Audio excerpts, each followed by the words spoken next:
Good evening. I'm Tony Dyer, CFO of Matchtech, and with me is Brian Wilkinson.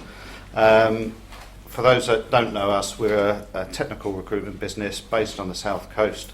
Been trading for over 30 years, specialising in engineering, IT and telecoms recruitment. In April, we completed the acquisition of Networkers PLC. And we thought, as this is so close to our prelim results, which were out a couple of weeks ago, we thought we'd take you through the roadshow presentation. I'll take you through the figures, and then Brian will give you a review of the operations. We start with the group income statement, which includes 4 months of Networkers trading. Revenue of 502 million, net fee income of 54.8 million, and that's split between 40.1 million of contract NFI and permanent fees of 14.7 million. The thing you'll probably notice between the two businesses at the NFI level is the networkers operate at higher price points, higher margins than the Matchtech. In these results, we've only got 4 months, so the contract margins have moved from 7.5% to 8.2%, but with a full year of Networkers, we expect those to move closer to 9%. These adjusted results exclude 1.7 million of acquisition costs, 1 million of integration and restructuring costs, and 1.7 million of amortisation. So adjusted EBIT was 16.8 million. And that gives us an NFI conversion rate of 31%, which is the highest in the industry. It's slightly higher than Networkers' conversion rate, but with synergies coming through, we believe we can still keep this above the 30% level. The other number I will point you to is the effective tax rate. That's increased from 23.6% to 26.2% due to Networkers' effective tax rate being higher than Matchtech's due to their international businesses. They suffer in their international territories some withholding tax. They do charge that onto their clients at the gross margin level, but we have to report that. I would expect that tax rate to increase when we get the full year effect later in the year. So statutory profit after tax of 8.3 million. And to give a bit more clarity on the underlying trading, we show Matchtech's income statement for the year, excluding the Networkers trading. As you'll see from the trading update, we've delivered a solid but flat performance in terms of net fee income, with both contract and permanent fees broadly similar to last year. Brian's going to talk through the individual dynamics in the business, but despite that flat performance, we've managed the cost base effectively, adjusting early headcount investments that were not producing growth, and we're able to deliver 10% growth in adjusted profit before tax of 13.8 million. Moving on to earnings per share, adjusted basic earnings per share and diluted earnings per share were up 16% and 17% respectively, and we look to maintain our well-known dividend policy, which is a progressive dividend with a target cover of 2 over the cycle. We've proposed a 12% increase in the final dividend, giving a 10% increase in the dividend for the year of 20 pence per share. And in line with that policy, this increases the dividend cover from 2 times to 2.1 times. And over the coming years, I expect that to move up to 2.2, 2.3 times. Onto the balance sheet. The increase in net debt of 30 million is in line with the cash element of the purchase of Networkers. You'll see that debtor days have increased by 3, but if we break that out, Matchtech debtor days actually fell by 2 days from 46 to 44, but blended with Networkers' longer payment terms with their international business of 64 days produces an increase of 3. One of the attractions of Networkers' business to us was they were very cash generative like ourselves, and the combination of the two businesses is positive. Operating cash conversion was very strong, converting at 124% and generating 20.8 million of cash from trading in the year.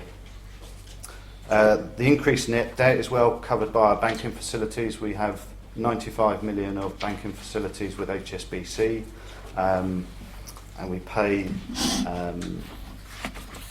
interest at base plus 1.1, which is very competitive.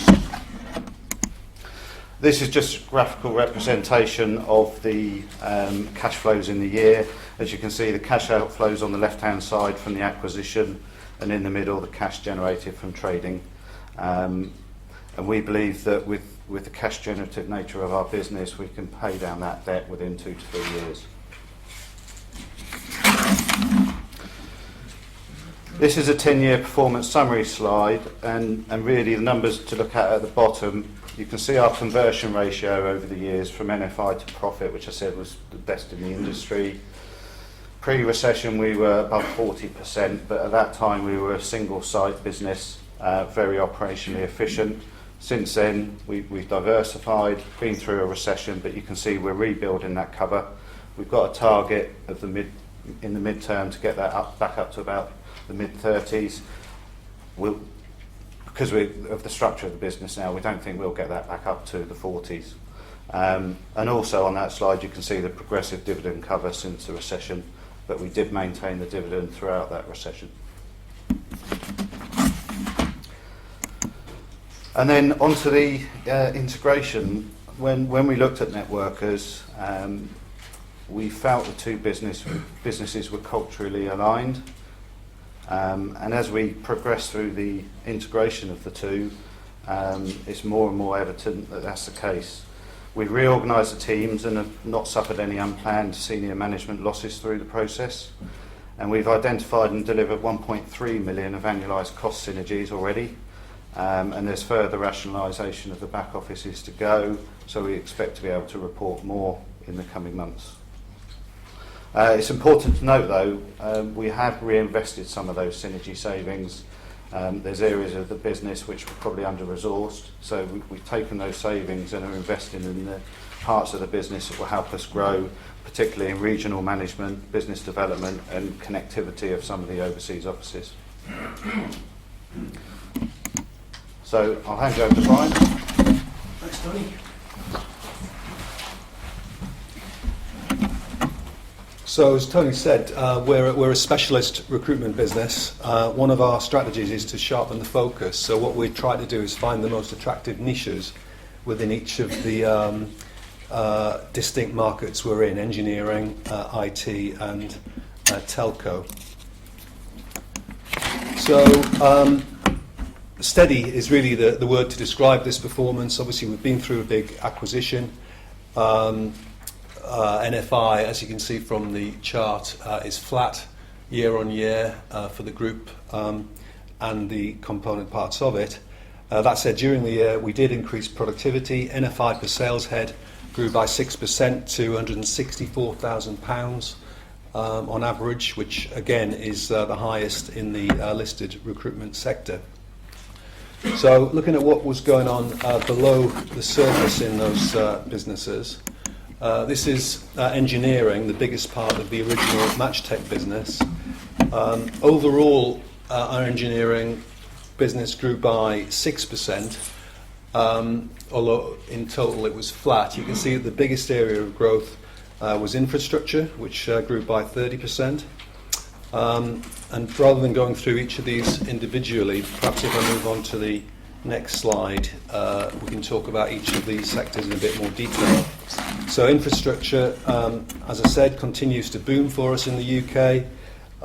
We've got a number of bids in on HS2, so despite all of the controversy about will it happen or won't it, there's ECI contracts being let already with many of our major clients, CH2M Hill, Atkins, McDonald, Capita, amongst others.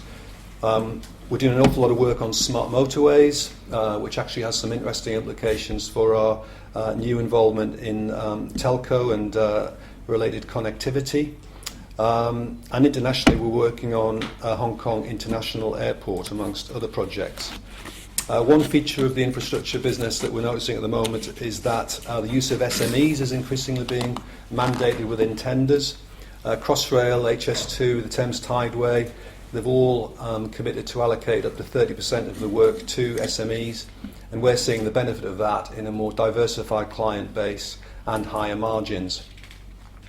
One of the interesting things in infrastructure is that we've taken the decision to invest in a London-based sales team. Historically, we've run all of this business from our head office in Whiteley. When we did the analysis, we found that a big proportion of the work we did from there was in London.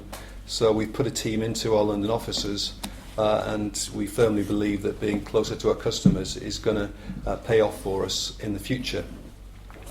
Maritime in the UK, that's a very steady business. It's essentially dominated by what we do in the defence industry. So we're still busy with the two key defence projects, the design and build of the Type 26 frigates and the Successor submarine programme. Both of those are very long term, contractor numbers are steady, but we are actually increasing our market share in Barrow and Glasgow. However, the growth in that sector is coming from overseas, in particular from Canada, where there's something called the NSPS, the National Shipbuilding Procurement Strategy. Basically, the Canadian government is replacing its Navy and its Coast Guard. So it's a 20-year, 30 billion Canadian dollar project. We are the European recruitment partner to the prime contractor, a business called Irving, and we're placing the most senior level candidates with them, both from the UK, from Australia, from all around the world. And those are the people who are going to be the hiring managers that we're going to be able to work with in the future on their projects and with their supply chain. And again, that'll be particularly helped by the fact that we've now got offices in Canada, which we didn't have before. A good example of our niche approach is that we've found a nice area to go into, which is focused on LNG shipping. So these are specialised vehicles, specialised vessels rather, and that's proven to be very, very lucrative for us. On energy, we've obviously been impacted, as you saw from the earlier slide, by the fall in the oil price. What we've done is move our salespeople away from oil and gas towards power and transmission. We're seeing strong growth there as governments around the world look to decrease their reliance on fossil fuels. The offshore wind market in Northern Europe is particularly strong. The UK is a leading player in it. We've been in the market for a number of years now. The US and Asia are only just beginning to develop offshore wind, so we think we're well placed to support them with our expertise, with our database of candidates, and of course with our new international offices. In aerospace, which was flat, we're in a kind of year of transition. We were focused on OEM, prime and second tier new product design, and that's really changed. The manufacturers' order books are full, they're turning out the aircraft, so the design, the front end work isn't there anymore. So what, again, we've done is to realign our salespeople onto in-service support, modification, re-winging, customer comfort, cabin customization, those kinds of areas. And we're starting to see the benefit of that. We had a major win at the last half-year results with a company called Zodiac Aerospace, who are a global player in aircraft seating, but we're also doing well with UTC, Eaton Aerospace, and Augusta Westland. Demand in automotive has slowed down a little bit as China's come off the boil somewhat, but the UK industry, up until now anyway, is still investing hard. 2,300 new jobs created in the last year. We work with BMW on 5 new model launches. With JLR, we're working with them to expand their plant capacity and also on their new D8 platform. And we're doing particularly well with Ricardo, who've got a lot of work coming in from JLR themselves, also from Ford, and a 2-year project with McLaren. And then general engineering is a kind of bucket that everything that isn't in those sectors goes into. That business is going well.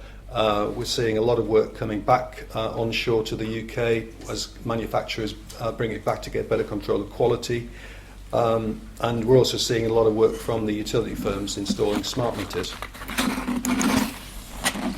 Professional services is the other part of the old Matchtech, and as you can see, that's where the decline has been in technology, and I'll talk more about that in a minute.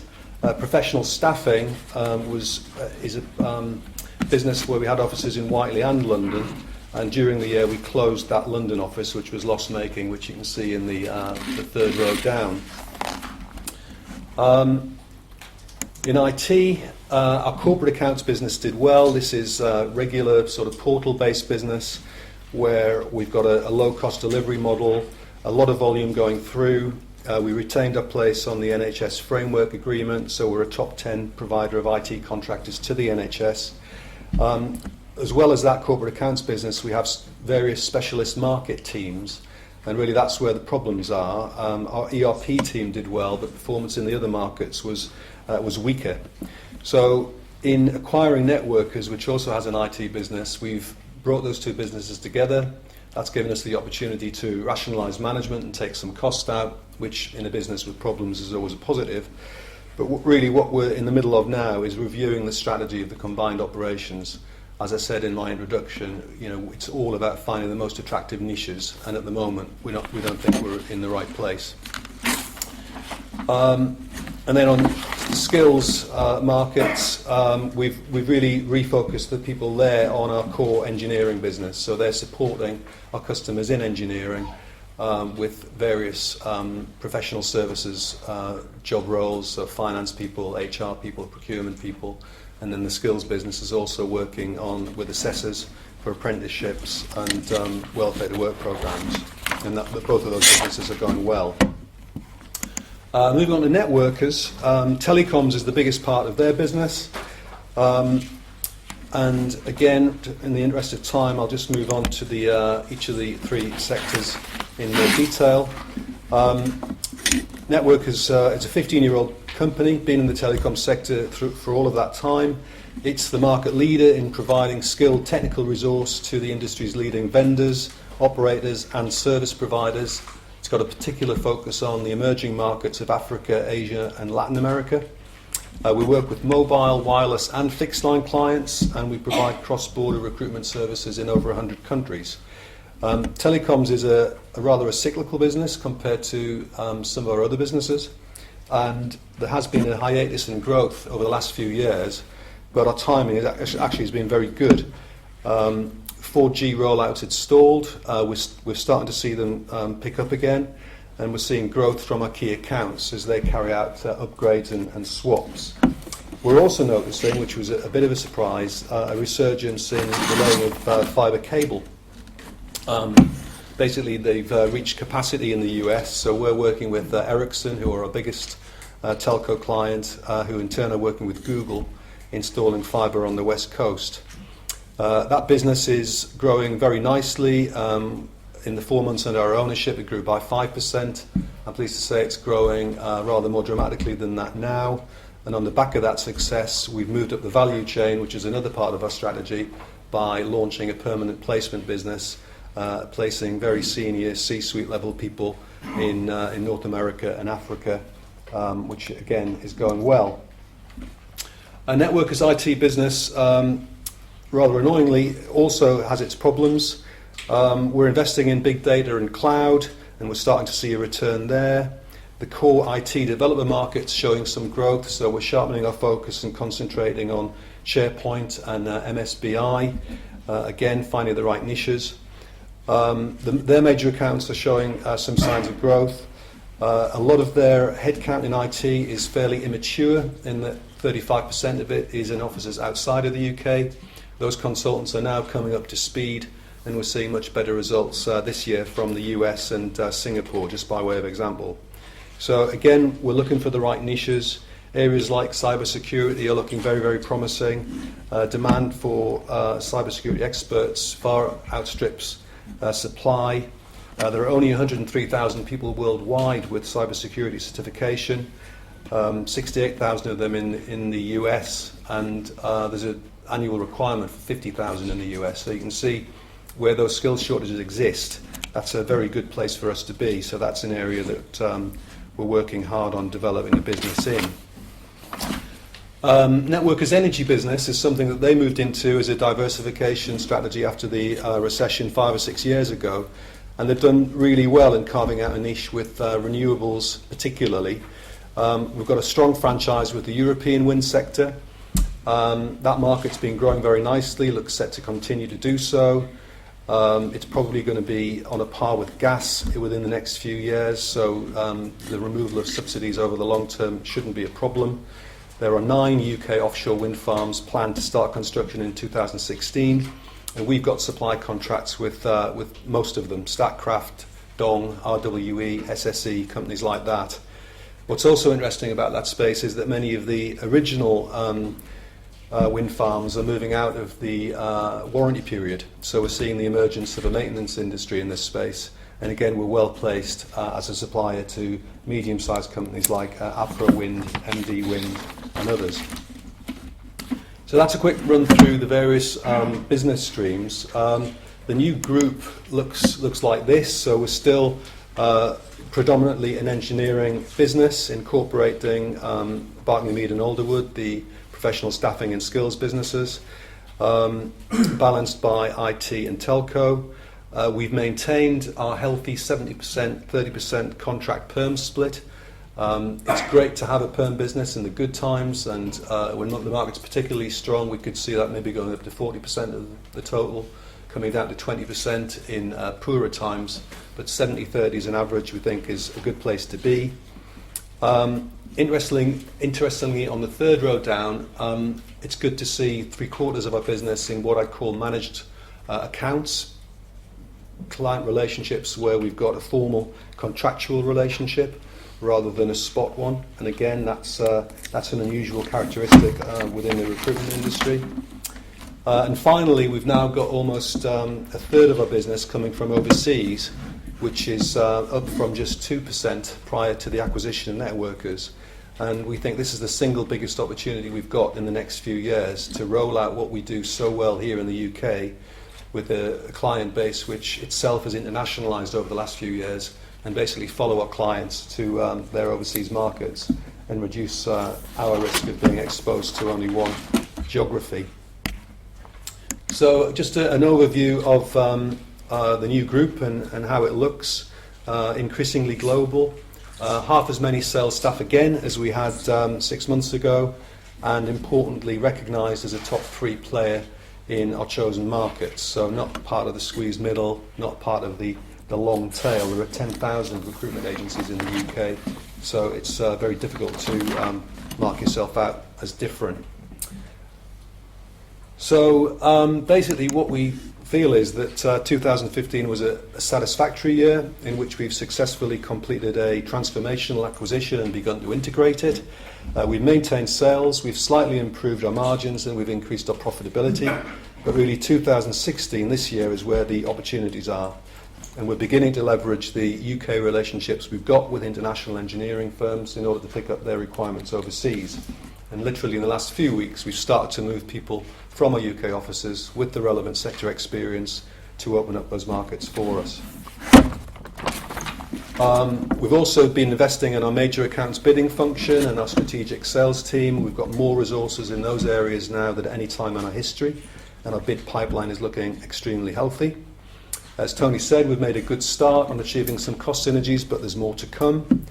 And finally, we've got a great opportunity, we think, to simplify and clarify our position in the market through branding. Through some of our historical diversification and the acquisition, we've ended up with 10 or a dozen brands. And we've carried out research which confirms some enormous strength in our core brands, but also an element of confusion amongst clients and candidates about who does what the relationship of each of our brands is to each other, and what the relationship of each of those brands is to the parent brand, which shares a name with one of the trading brands. So basically we're going to sort all that out within this half-year period, and tell you more about that next time we get together. So moving on to the outlook, and you can see many of the same themes carried over from the opportunity slide. Trading's going well. We're comfortably meeting our internal budget, which of course is higher than the external market forecast. We've just started to move people around the network so we can start doing business with our customers globally, which is going to be net extra sales. Our new business pipeline is the strongest we've ever seen it, and we expect to announce more major wins this year than we did last year. We're exploring opportunities with several of our major clients to develop our relationship not just across geographies but also across skill sets. Our telco and IT people are collaborating closely with our engineering teams and their automotive clients as the connected car becomes more important. So we're seeing a lot of convergence across the 3 disciplines where customers who traditionally have only required engineering skills now requiring people with software skills and connectivity skills.